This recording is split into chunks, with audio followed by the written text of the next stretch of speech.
Chapter 5 ચુંબકત્વ અને ચુંબકીય દ્રવ્ય. શું નામ છે ચેપ્ટરનું બાળકો? બોલો.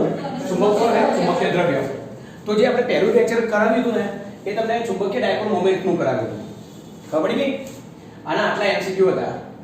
હવે આજનો મારો ટોપિક છે ને, મારી સાથે લખતા જાઓ બેટા ફટાફટ, મારે બધું 5 મિનિટમાં પૂરું કરવું છે ને. આજનો મારો ટોપિક છે પૃથ્વીનું ચુંબકત્વ. પૃથ્વીનું ચુંબકત્વ. પૃથ્વીનું ચુંબકત્વ. પૃથ્વીનું ચુંબકત્વ. તો સાંભળો, પહેલા છે ને આપણે બે ત્રણ વસ્તુ ક્લિયર કરીએ ને કોન્સેપ્ટ સમજાવી દઈએ, પછી આ બધા MCQ ડીલ કરીએ. દેખો, પૃથ્વીનું ચુંબકત્વ છે ને, આના રિલેટિવ મારે તમને કેટલા MCQ કરવાના છે હું તમને બતાવી દઉં. 6 7 8 9 6 7 8 9 12 13 14 અને 15 આટલા MCQ મારે તમને કરાવવાના છે. કયા ટોપિકના? પૃથ્વીનું ચુંબકત્વ. ઓકે, સાવ સહેલી વસ્તુ છે. દેખો, ધ્યાન આપો, થોડું સમજવાનો પ્રયત્ન કરીએ. આપણે થિયરી અને કોન્સેપ્ટ સમજી લઈએ, રાઈટ? ઓકે, ધારો કે આ પૃથ્વી છે. ઓકે, આ શું છે? ધારો કે આ પૃથ્વી છે. હવે વર્તુળ સમજી લેજો. બીજી વાર દોરીશ તો આકૃતિ નહીં આવે બરોબર. ઓકે, કટેલું દઈએ, ચાલશે? સમજ પડી ગઈ ને? ઓકે, ધારો કે આ પૃથ્વી છે બેટા. ઓકે, હવે પૃથ્વીને બે ધ્રુવ હોય, ઉત્તર ધ્રુવ અને દક્ષિણ ધ્રુવ. હને? મને મજા ના આવી આ પૃથ્વીમાં, રાઈટ? પૃથ્વી ઓકે આવી ગઈ. હા, તો આ પૃથ્વી છે બેટા. તો પૃથ્વીને બે ધ્રુવ હોય, એક ઉત્તર ધ્રુવ અને એક દક્ષિણ ધ્રુવ. તરીકે મેં એને ઉત્તર ધ્રુવ કીધો અને મેં એને દક્ષિણ ધ્રુવ કીધો. તો તમે જાણતા, તમે જે અત્યાર સુધીમાં જે જાણો છો ને, એ દિશાઓ એને ભૌગોલિક દિશા કહેવાય. કઈ દિશા કહેવાય? ભૌગોલિક દિશા. બોલો, કઈ દિશા કહેવાશે? ભૌગોલિક દિશા. ભૌગોલિક દિશા. તો આ જે છે ને, આ તો આ ભૌગોલિક ઉત્તર દિશા કહેવાશે. કઈ દિશા કહેવાશે? ભૌગોલિક ઉત્તર દિશા. આ ઉત્તર ધ્રુવ છે ને એને આપણે ભૌગોલિક ઉત્તર દિશા કહી દઈએ, અને આ જે દિશા છે ને એને આપણે ભૌગોલિક દક્ષિણ દિશા કહી દઈએ, બરાબર? અથવા આ જે ધ્રુવ છે ને, આ ધ્રુવ, એને ભૌગોલિક ઉત્તર ધ્રુવ કયો મેં, સમજ પડે છે નહીં? અને આને આપણે ભૌગોલિક દક્ષિણ ધ્રુવ કયો, રાઈટ? સમજ પડી ગઈ? ઓકે.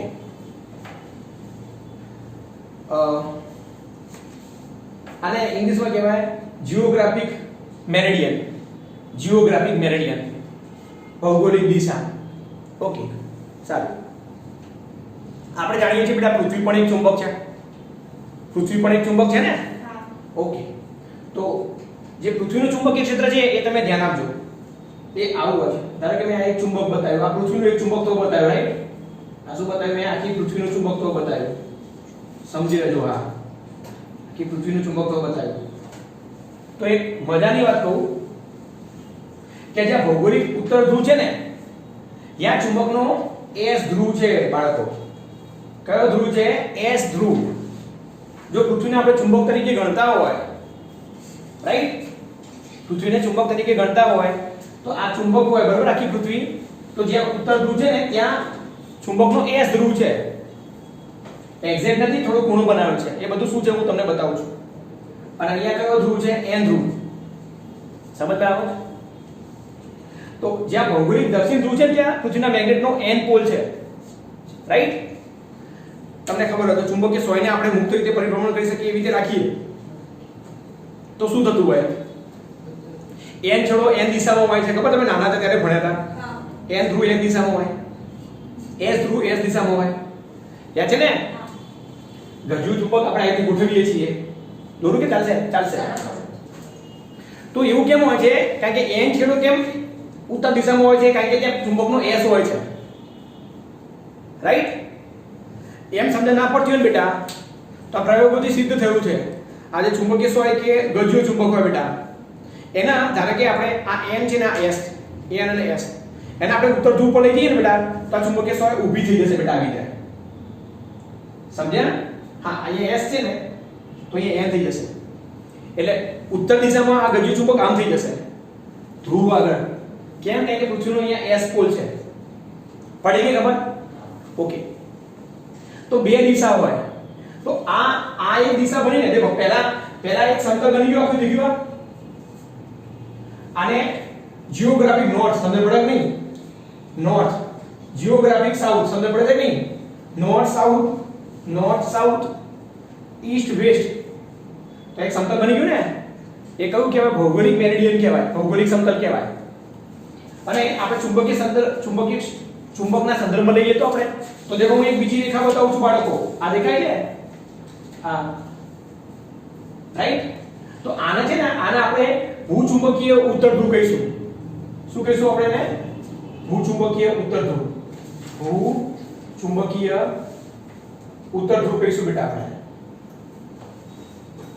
અથવા ભૂચુંબકીય ઉત્તર દિશા. અને આપણે આને શું કહીશું? ભૂચુંબકીય દક્ષિણ ધ્રુવ. રાઈટ? સમજાય છે તમને? કન્ફ્યુઝન ના લેતા બેટા. દિશા તો ઉત્તર જ કહીએ છીએ આપણે, પણ ચુંબકની દિશા છે. ચુંબકીય ઉત્તર કહેવાય એવા. ચુંબકીય ઉત્તર. રાઈટ? અને આ કયું કહેવાય? ભૌગોલિક ઉત્તર કહેવાય. પણ જ્યાં ચુંબકીય ઉત્તર છે ને ત્યાં ચુંબકનો S ધ્રુવ છે. જો પૃથ્વીને ચુંબક તરીકે ગણીએ તો. ખબર પડી ગઈ? તો આ જે ડોટ ડોટ વાળું સમતલ દેખાય છે તમને? ડોટ ડોટ વાળું NS WE. તો એ જે સમતલ થયું એને મેગ્નેટિક મેરિડિયન કહેવાય. ચુંબકીય દિશા કહેવાય છે. ડન? તો અહીંયા સુધી તમને સમજ પડી ગઈ? ઓકે. હવે ધ્યાન આપો. આ તો ટોપિક શું છે? પૃથ્વીનું ચુંબકત્વ. બાળકો ધારો કે આપણે આ પૃથ્વી છે, રાઈટ? તો પૃથ્વી પરના જુદા જુદા સ્થળો હોય કે નહીં? ધારો કે પૃથ્વીનું કોઈ એક સ્થળ P લઈ લઈએ. તો પૃથ્વી પરના જુદા જુદા સ્થળોનું વૈજ્ઞાનિક રીતે આ ચુંબકીય ક્ષેત્ર નક્કી કરવું હોય તો આપણે ચુંબકીય પ્રાચલો નક્કી કરીએ છીએ. સોરી, શું કહ્યું મેં તમને? પૃથ્વી પરનું કોઈ સ્થળ હોય એના ચુંબકીય ક્ષેત્રનો વૈજ્ઞાનિક ઢબે અભ્યાસ કરવો હોય. હરેક જગ્યાએ તો ચુંબકીય ક્ષેત્ર હોય કે નહીં? તો એનો વૈજ્ઞાનિક ઢબે અભ્યાસ કરવો હોય તો આપણે ચુંબકીય પ્રાચલો ભણવા પડે. શું ભણવું પડે બેટા? ચુંબકીય પ્રાચલો ભણવા પડે. દીપિકા ટોટલ કેટલા પ્રાચલો છે? 3. યાદ કરો. 3 હતા ને? હા. એક છે બોલો મેગ્નેટિક ડેક્લિનેશન. લાવો ટેક્સ્ટ બુક લાવો બેટા ફટાફટ. મેગ્નેટિક ડેક્લિનેશન, પછી મેગ્નેટિક ડીપ ઓફ એંગલ અને પૃથ્વીના ઘટકો સમસિરીજ અને ઉધ્વ ઘટક. બરોબર? મારી સાથે લખતા જાઓ, મને સમય નથી બગાડવાની અંદર. આમાંથી MCQ પૂછાતા હોય છે. ખાલી મારે સિમ્બોલ શું છે એ જોઈ લઈએ. બરોબર? ઓકે. ચુંબકીય એટલે મેગ્નેટિક કહેવાય. ખબર છે ને? ચુંબકીય એટલે મેગ્નેટિક ડેક્લિનેશન.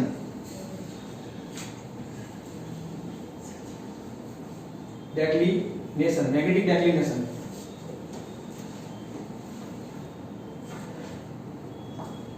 મેગ્નેટિક ડેક્લિનેશન એના આઈ વડે બતાવવામાં આવે છે. સોરી, એના આપણે કોઈ મેગ્નેટિક ડેક્લિનેશન આપણે આઈ વડે નહીં, પણ આપણે ડીપ ઓફ એંગલ લઈએ છીએ ને એના આઈ વડે બતાવીએ છીએ. ચલો, આને નમન કોણ પણ કહેવાય ને? ઓકે. ના, આને આપણે નમન કોણ નથી કહેતા. આપણે બીજા નંબરનું છે deep angle. Deep of angle એના આઈ વડે બતાવવામાં આવે. આને ગુજરાતીમાં નમન કોણ કહેવાય. શું કહેવાય? નમન કોણ. અને ત્રીજો શું છે? પૃથ્વીના ચુંબકીય ક્ષેત્રના ઘટકો. રાઈટ? પૃથ્વીના ચુંબકીય ક્ષેત્રના ઘટકો. રાઈટ?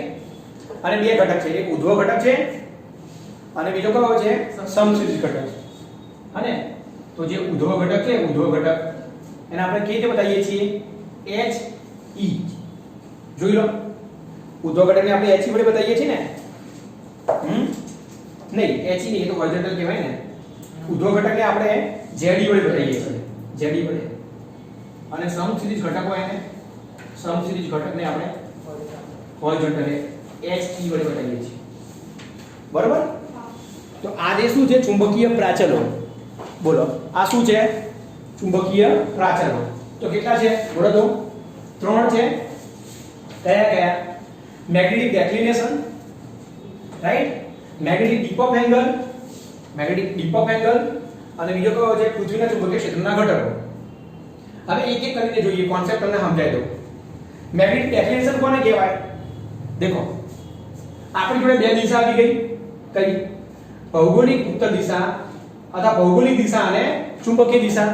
તો આ બે વચ્ચેનો જે ખૂણો બને ને, હે ને, એને કહેવાય મેગ્નેટિક ડેક્લિનેશન. પડી ખબર? મેગ્નેટિક ડેક્લિનેશન કોને કહેવાય છે? દેખો આ કયું છે? ભૌગોલિક ઉત્તર, સોરી ભૂચુંબકીય ઉત્તર. નહીં, આ હશે ભૌગોલિક ઉત્તર. સમજ પડી? બેટા અહીંયા લખું તો દેખાય છે? હા સર. આ છે ભૌગોલિક ઉત્તર, અને મેં તમને બતાવ્યું ને એક્ઝેક્ટ હોતું નથી. આ જે છે એ ભૂચુંબકીય ઉત્તર. દેખાય છે બેટા? હા સર. લખ્યું તો આ શું છે? ભૂચુંબકીય ઉત્તર. તો આ જે ખૂણો બને ને, આ જે ખૂણો બને ને એને હું ડી વડે બતાવું. તો ડી શું છે? ડેક્લિનેશન છે. તો આ જે ખૂણો બને તમને અહીંયા દેખાય છે ને, એને શું કહેવાય? ડેક્લિનેશન. શું કહેવાશે? ડેક્લિનેશન ડી કહેવાશે. ડન? તો અંતથી તમારે ડેટા વાંચી લેવાના બેટા. જે બધી કિંમતો નથી આપી 185 નંબરના પેજ ઉપર, રાઈટ, એ ડેટા તમારે જોઈ લેવાના. ઓકે? કોઈ પૂછાય તો તમે ડેટા જોયા હોય તો તમને યાદ હોય. બરોબર દીપિકા? એની કિંમતો વાળા. સારું. હવે કોની વાત કરીએ છીએ આપણે? ડીપ ઓફ એંગલની. તો ધ્યાન આપો. ધારો કે કોઈ સ્થળે ચુંબકીય ક્ષેત્ર આવી જાય છે, એને બી વડે બતાવીએ, રાઈટ? તો આ બી ના બે ઘટકો લઈ લઈએ. એક મિનિટ આપણે બીજું સમજાવીએ આપણે. ઉભા. મેં તમને હમણાં સમજાવ્યું કે વિષુવવૃત્ત, જો વિષુવવૃત્ત છે ને, આ વિષુવરેખા કહેવાય. ખબર પડી નહીં? હા, વિષુવરેખા. તો આપણે ભારત છે ને એ એની આજુબાજુ છે. તો અહીંયા ચુંબકીય સોય ને આપણે દોરી વડે બાંધીને મુક્ત રાખીશું ને તો એ સમસીધી રહેશે. સમજણ પડે નહીં તમને? રાઈટ? અને જુદા જુદા સ્થળોએ એ નમન કરતી હોય, ખૂણો બનતો હોય સમસીધી દિશા સાથે. ધ્રુવ પ્રદેશ આગળ 90 થઈ જાય. હું શું કહેવા માંગુ છું? દેખો બીજા નંબરનો પોઈન્ટ દેખાય છે બેટા? હા દેખો. તો ધારો કે વિષુવવૃત્ત પાસે ચુંબકીય સોય કેવી રીતે હોય છે? આવી રીતે હોય છે. તમને પડે નહીં? હા. પણ ધારો કે કોઈ એવું સ્થળ લઈએ જે વિષુવવૃત્ત નથી, તો સમજો બેટા, ત્યાં ચુંબકીય સોય કેવી રીતે રહે છે? આવી રીતે રહે છે. એ આવી રીતે. આ પૃથ્વીનું ચુંબક નથી, હો, પૃથ્વી નથી. પૃથ્વીને હવે ભૂલી જજો બેટા, રાઈટ? આ કોઈ ચુંબકીય સોય છે. કોઈ સ્થળે ચુંબકીય સોય આવી રીતે રહે છે. મારી વાત સમજણ પડે બરાબર? વિષુવવૃત્ત જોડે કેવી રીતે રહેશે? આમ રહેશે. θ બરાબર 0 એ રહેશે, રાઈટ? તો આ જે ખૂણો તમને દેખાઈ રહ્યો છે ને, એ આ ખૂણો દેખાઈ રહ્યો છે ને, એને આઈ કહેવાશે. શું કહેવાશે? આઈ. આઈ ને કહેવાય ડીપ ઓફ એંગલ અથવા નમન કોણ, રાઈટ? તો આના એમસીક્યુ બહુ બધા આવે છે. તો આ વસ્તુ નોંધ કરો કે વિષુવવૃત્ત છે ને, વિષુવવૃત્ત ત્યાં નમન કોણ કેટલું હોય? બોલો. I બરાબર 0 હોય. કેવો હોય? 0. અને એક વસ્તુ યાદ રાખજો, આ જે હું કહું છું ને એ ચુંબકીય દિશા માટે વપરાય. ભૌગોલિક દિશાનું કોઈ કામ નથી. ખબર પડે નહીં? ઓકે. અને ધ્રુવ પાસે લઈ લઈએ તો ધ્રુવ પ્રદેશ પાસે 90 I કેવો હોય? 90 હોય. ચલો આ બે યાદ રહેશે તમને? તો વિષુવવૃત્ત પાસે I કેવો હોય? 0 હોય. અને ધ્રુવ પ્રદેશ પાસે I કેવો હોય? 90 હોય. ડન? અહીંયા સુધી ખબર પડી બાળકો? ડન ના? અને ત્રીજું હવે હું અહીંયા બતાવું, રાઈટ? તો આમાં દાખલો તો આપણે ચોથા ચેપ્ટરમાં પણ કર્યા છે, રાઈટ? તો ધારો કે આ કોઈ ચુંબકીય ક્ષેત્ર B બતાવ્યું મેં તમને. શું બતાવ્યું? B.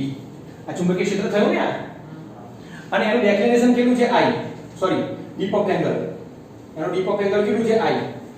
કોઈ ચુંબકીય ક્ષેત્રની દિશા B I ખૂણે છે. તો આના આપણે બે ઘટકો લઈ શકીએ, હા ને? તો આ જે ચુંબકીય ક્ષેત્ર છે એના બે ઘટકો લઈએ. તો આ જે ઘટક છે બાળકો, એને કયો ઘટક કહેવાશે? સમસ્થિતિજ ઘટક કહેવાશે. કયો ઘટક? સમસ્થિતિજ ઘટક. અને આ જે છે ને એને કયો ઘટક કહેવાશે? હોરિઝોન્ટલ ઘટક કહેવાશે. ડન? સમજ્યા ને? તો આ જે B છે ને, B છે ને, એનો આ જે ઘટક છે એને સમસ્થિતિજ ઘટક કહેવાય. યાદ રહેશે? અને આ જે ઘટક છે એને ઊર્ધ્વ ઘટક કહેવાય. બસ. હવે તમારે એક માર્ક્સનો MCQ પાકો બેટા. 100% આમાંથી પૂછાવાનું છે. તો આનું સૂત્ર શું હશે? H નું સૂત્ર લઈ લઈએ તો આપણે H નું સૂત્ર લઈ લઈશું તો શું હશે? આ B ખૂણો cos થશે ને? ઓકે, તો આ સૂત્ર જોઈતું હતું B cos I. બોલો શું થયું? B cos I. અને આનું સૂત્ર લઈ લઈએ તો શું હશે? B sin I. ખબર પડી? આ પાછળની બાજુ છે, ઘટકોમાં લખીએ છીએ ને. અને કોઈને I શોધવું હોય તો MCQ માટે મોસ્ટ આઈએમપી સૂત્ર આવ્યું બેટા. બંનેનો ગુણોત્તર લઈ લો. કોણ? B sin I અને B cos I નો. સમજ પડશે કે નહીં? તો tan I થશે ને? tan I થશે તો મોસ્ટ આઈએમપી સૂત્ર થઈ ગયું બાળકો. તો tan I બરાબર શું હોય બોલો? tan I બરાબર બોલો Z upon H. આ પાંચ વખત લખીને તૈયાર કરી નાખજો બરાબર. તો સૂત્ર શું આવ્યું? tan I બરાબર Z upon H. સૂત્ર શું આવ્યું? tan I બરાબર Z upon H. ઓકે, તો આટલું લખી નાખો અને હવે તમે આ MCQ ટ્રાય કરો સોલ્વ થઈ જશે તમારાથી બધા. ઓકે, તો આજે હું તમને શું કરાવી રહ્યો છું? પૃથ્વીનું ચુંબકત્વ. બોલો શું કરાવી રહ્યો છું? બોલો તો પૃથ્વીનું ચુંબકત્વ. ઓકે, તો સૌથી પહેલા છે ને આપણે બે મેરિડિયન સમજી લીધા, એક ભૌગોલિક મેરિડિયન અને એક ભૂચુંબકીય મેરિડિયન. ભૌગોલિક એટલે તમે જે જાણતા નથી એકદમ કુલ રહો બેટા, જાણો છો ને ઉત્તર દિશા દક્ષિણ દિશા, કોઈ પ્રોબ્લેમ જ નથી, એ કોઈ પ્રોબ્લેમ જ નથી. નવું કયું સરે શીખવાડ્યું? નવું શીખવાડ્યું સરે ભૌગોલિક દિશા. એક વાત કહું, આ પૃથ્વી જ્યારથી ઉત્પત્તિ થઈ ને ત્યારે આજે આ ડી છે ને એ બદલાતો રહે છે. ડી છે ને એ બદલાતો રહે છે. એવું પણ બને કે આખું બદલાઈ જાય કરોડો વર્ષો, લાખો વર્ષો પછી. કરોડો વર્ષો તો ક્યાં હિસ્ટ્રી પૃથ્વીનું હશે કોને ખબર. ઓકે, 4 વર્ષ પછી ભરાય નહીં. હા ચલો, તો સમજ પડી જાય નહીં તમને? તો આજે એટલે ચુંબકીય પ્રાચલો કોને કહેવાય? ત્યાં તો બે મેરિડિયન ખબર પડી ગયા, એક ભૌગોલિક દિશા અને એક ભૂચુંબકીય દિશા. એ મેં તમને જે આ જે પૃથ્વી ચુંબક છે ને તો તમને ક્લિયરિટી લાવવા માટે મેં તમને બધું બતાવ્યું તો કે અહીંયા S1 અહીંયા N1. ઓકે, હવે ક્લિયરિટી આવી ગઈ. આપણે દિશા સમજવાનું. આ કઈ દિશા કહેવાય? ભૌગોલિક ઉત્તર દિશા કહેવાય. આ કઈ કહેવાય? ભૌગોલિક આ ભૂચુંબકીય ઉત્તર દિશા કહેવાય. કહાની ખબર પડી ગઈ. પણ ત્યાં S હોય ચુંબક તરીકે પૃથ્વીને ગણીએ ત્યારે. ડન? ઓકે, હવે પૃથ્વીના કોઈ પણ સ્થળનો વૈજ્ઞાનિક ઢબે અભ્યાસ કરવો હોય ચુંબકીય ક્ષેત્રનો તો ત્રણ પ્રાચલો વ્યાખ્યાયિત કર્યા. એક મેગ્નેટિક ડેક્લિનેશન જેના D વડે બતાવીએ, પછી ડીપ ઓફ એંગલ અને પૃથ્વીના ઘટકો. ડન? ડીપ ઓફ એંગલ કોને કહેવાય છે? I.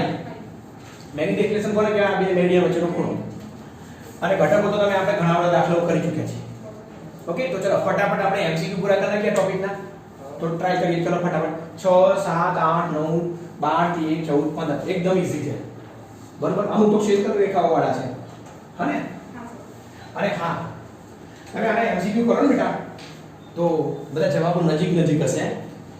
હા, તો તમે સમજી ગયા હશો તો સાવ સહેલા છે, નહીં તો બધું ખબર નહીં પડે. ચુંબકીય ને ભૂચુંબકીય ને એવું બધું હશે. રાઈટ? એટલે ઉત્તર બે પ્રકારના હોય છે બેટા, ભૌગોલિક ઉત્તર બી હોય છે અને ભૂચુંબકીય ઉત્તર બી હોય છે. પણ બંને એક દિશામાં નથી હોતા, વચ્ચે d જેટલો ખૂણો હોય છે. ડન? ઓકે, તો કયો MCQ આવ્યો બોલો તો? છઠ્ઠો MCQ. કોણ વાંચી રહ્યું છે? દીપિકા વાંચો. MCQ number 6. મેગ્નેટિક મેરિડિયનનું સમતલ. હા, એક second. MCQ number 6. MCQ 6. Okay, કદાચ તમને કોન્સેપ્ટ ઓછો સમજાયો તો કંઈ વાંધો નહીં, MCQ બધા કરાવો એટલે પ્રેક્ટિસ થઈ જશે બરોબર. હા, ઓપ્શન શું છે? એક મિનિટ.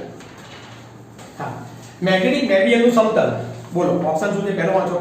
પૃથ્વીની ચુંબકીય અક્ષને લંબ હોય છે. પૃથ્વીની ભૌગોલિક અક્ષને લંબ હોય છે. પૃથ્વીની ચુંબકીય અક્ષમાંથી પસાર થતું હોય છે. અને પૃથ્વીની ભૌગોલિક અક્ષમાંથી પસાર થતું. બોલે જવાબ શું હશે? C આવશે ને? મારા બાળકો C આવશે ને?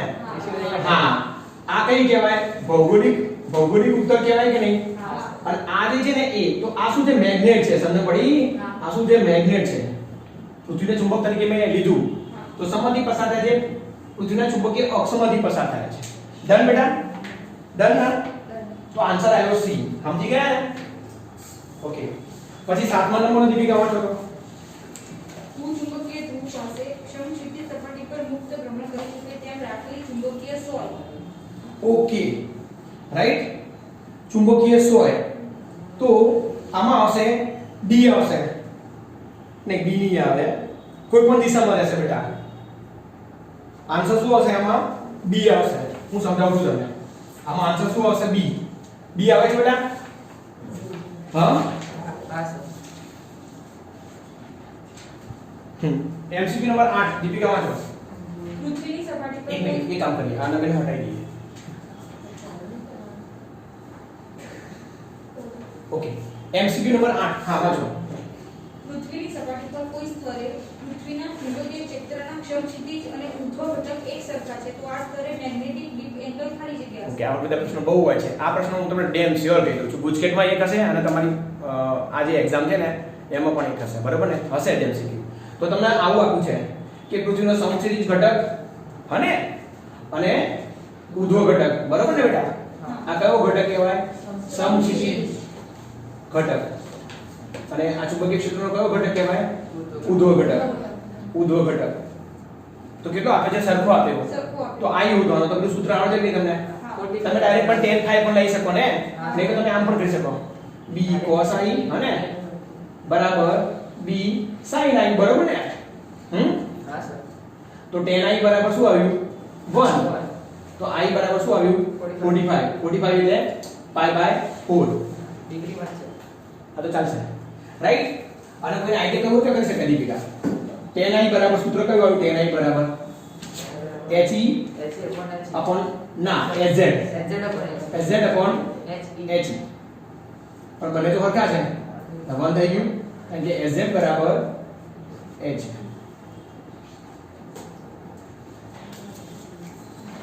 tan i બરાબર i બરાબર શું આવ્યું આ i બરાબર આવ્યું આ 45 ડન જેને રીત જે પણ રીત આવે એ રીતે કરી શકો આ રીત સારી રહેશે tan i વાળી રીત રાઈટ નાખો પડી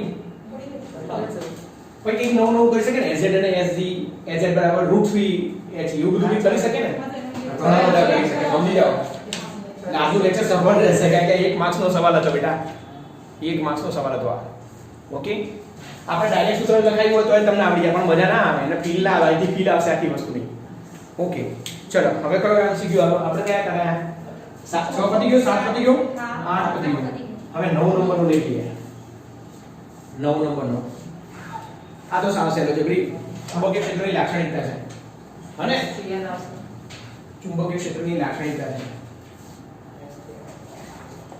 MCQ number 9 MCQ number 9 Deepika રકમ વાંચો વિદ્યુતચુંબકની અંદર ચુંબકીય ક્ષેત્ર રેખાઓ ઓકે ખબર છે ને આ બધું ચુંબકીય ક્ષેત્રની લાક્ષણિકતાઓ આવતી હતી દેખો અહીંયા n અને અહીંયા s તો બહારની બાજુ શું આવે n થી s આવે એટલે બહારની બાજુ શું આવે n થી s આવે અને અંદરની બાજુ શું આવે s થી n અંદરની બાજુ શું હશે s થી n ખબર છે ને હા હા ને બધી બે ક્ષેત્ર રેખાઓ કદી છેદતી નથી ને બધું ખબર છે તમને તો કયો ઓપ્શન આવશે બોલો લાસ્ટ હાજર હોતી નથી ખોટું ક્ષેત્રફળ ખોટું લાસ્ટ આવશે ને હા d આન્સર શું આવશે નો d ચુંબકની અંદર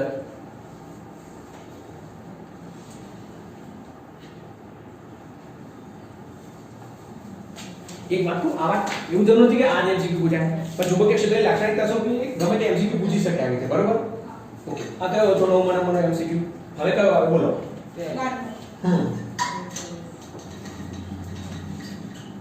12 પેલો હમણાં તો એના જેવો જો હા બરોબર 12 નંબરનો એમસીક્યુ હા દીપિકા રકમ વાંચો કોઈ એક સ્થાન પર પૃથ્વીના ચુંબકીય ક્ષેત્રનો સમક્ષિતિજ ઘટક હમ. તેના ઉદ્ભવ ઘટક કરતા √3 ગણો છે એ જોઈ લેવાનો તમારે બરોબર એટલે હા સમક્ષિતિજ ઘટક ચુંબકીય ક્ષેત્ર એ એના ઉદ્ભવ ઘટક કરતા કેટલો છે હા √3 અને ઉદ્ભવ ઘટક કરતા બરાબર હા તો સમક્ષિતિજ ઘટક એટલે કેટલો કહેવાય h e કહેવાય બરાબર √3 hz બરાબર ને હા બરાબર ને હા સર.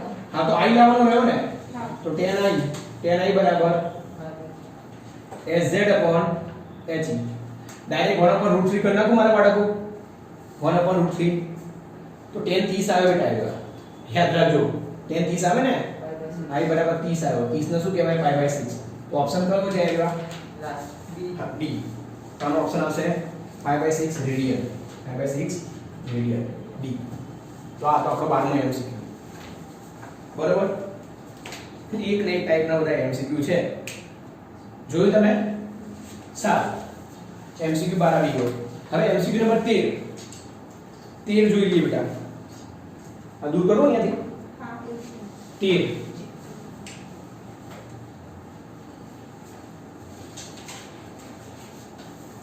એક કદાચ તમને પેલી પૃથ્વીનું ચુંબકત્વવાળી થિયરી પૂછાય ને તો મેં તમને સમજાવીને એ રીતે લખી શકો, ખબર પડે કે નહીં. હા અને એમાં લખી અને આ બે મુદ્દાઓ ઉમેરવાના. દાખલા કે જે MCQ નંબર 13 છે ને એ ઉમેરી દેવાના. અરે સમસ્થિતિ પાસે I 0 હોય હા તો એના ઘટકોની વાત કરી નાખવાની. મારો પોઈન્ટ પકડાય છે ને? સમસ્થિતિ માટે I 0 હોય તો એના બે ઘટકો કહી દેવાના. એક મુદ્દો બની ગયો તમારો. અને ધ્રુવ પ્રદેશ આગળ I 90 હોય તો એના બે બનાવી દેવાય ને. તો નામું થઈ ગયું તમારા આખી થિયરી. ઓકે, MCQ પણ બની રહ્યા છે તમારા. Okay, MCQ number 13. MCQ number 13. Okay, રેટો માટે દીપિકા. પૃથ્વી પર જે સ્થાને પૃથ્વીના ચુંબકીય ક્ષેત્રનો શિરોલંબ ઘટક શૂન્ય હોય ઉભા રહો. શિરોલંબ ઘટક શૂન્ય. શિરોલંબ ઘટક શૂન્ય. શિરોલંબ, હા, એટલે શિરોલંબ એટલે ઉધ્વ કહેવાય. ઘટક એટલે શું કહેવાય? એવા ઉધ્વ ઘટક. તો એ શું આપ્યું છે? શૂન્ય. એટલે એનો મતલબ એમ થયો કે SZ શું છે? શૂન્ય. તો H નું સૂત્ર શું આવ્યું? B sin I. 0 થયો ને? હા sin I આવશે ને? હા સર ના સમજણ પડી? બરોબર છે ને? હા, તો આ I બરાબર શું થયો? શૂન્ય. ગોખવાનું નહીં. I બરાબર શૂન્ય.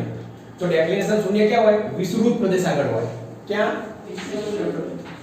પણ બે પ્રકારના વિષુવૃત્ત હોય, ખબર છે ને? એક ભૌગોલિક હોય અને એક ભૂચુંબકીય હોય. કયું ઉઠાવવું પડે? ભૂચુંબકીય. સમજાય ને? પાકું? હા. તો પણ આમાં તો થીટા જ માંગ્યો. આમાં તો થીટા જ માંગ્યો છે ને? હા પચી ગયો. આમાં તો થીટા જ માંગ્યો છે. I જ માંગ્યો છે એટલે આનો ઓપ્શન, આનો આન્સર શું આવ્યો? E. આનો ઓપ્શન આવ્યો E. તો 13 માં આપણો પૂરો થઈ ગયો. MCQ નંબર 14 જોઈએ એવું છે. જોયું તમે? હા MCQ number 13. Okay, MCQ number 14. Right? MCQ number 14. દીપિકા રકમા છો. પૃથ્વી પર જે સ્થાને પૃથ્વીના ચુંબકીય ક્ષેત્રનો સમક્ષિતિજ ઘટક શૂન્ય જોઈએ શબ્દોમાં લઈ જાય છે મારા બેટા. આમથી આમ કરે છે. એક મિનિટ એક વસ્તુ છે, કેટલા બધા MCQ બનાવી શકાય એના. સમક્ષિતિજ ઘટક કેવો હોય? શૂન્ય શૂન્ય. એટલે આને કહેવાય BE. કેવો? શૂન્ય. એટલે આ કહેવાય B cos I બરાબર શૂન્ય. તો I કેટલો આવ્યો? 90 આવ્યો. સમજ્યા? cos 90 શૂન્ય થશે. તો આ ધ્રુવ પ્રદેશ કહેવાય. પણ કયો ધ્રુવ પ્રદેશ કહેવાય? ભૂચુંબકીય ધ્રુવ પ્રદેશ કહેવાય. સમજ્યા? હે ને? હા તો C છે ને એક ભૌગોલિક છે, એ ના ચાલે. D આવે D. તો D શું છે? ભૂચુંબકીય ધ્રુવ. સમજ્યા? ભૂચુંબકીય ધ્રુવ આવે. જ્યાં I કેવો હોય? 90 હોય. ડન? હા સર આ કયો MCQ છે? 14મા નંબરનો. અને હવે લાસ્ટ, પછી આ ટોપિકને આપણે ફિનિશ કરીને ડાયા પેન અને ફેરાવાળો ટોપિક લેવાનો છે. જે આજે ની નેક્સ્ટ લેક્ચરમાં લઈશું. બરાબર આપણે? ઓકે, તો બતાવો બેટા 15મા નંબરનો પ્રશ્ન શું છે દીપિકા? જ્યારે પેરામેગ્નેટિક પદાર્થને ગોજીયા ચુંબકના ઉત્તર ઓકે ઓકે ઓકે, આ નહીં આવે. આ નહીં આવવાનો. પેરામેગ્નેટિક પેરામેગ્નેટિક પદાર્થ આવ્યો. હા એના આપણે પછીના ટોપિકમાં લઈ જઈશું. તો ઇન શોર્ટ આપણે આજે કયો ટોપિક કરાવ્યો? પૃથ્વીનું ચુંબકત્વ. તો ખબર પડી ગઈ? આવા જ MCQ આવશે. ખાલી આ સૂત્ર યાદ રાખજો બેટા, ભૂલતા નહીં. tan I બરાબર SZ upon HE. નહીં તો આકૃતિ દોરી દેવાની. આને કયો ઘટક કહેવાય? સમસ્થિતિ. અને આને કયો ઘટક કહેવાય? શિરોલંબ. ડન?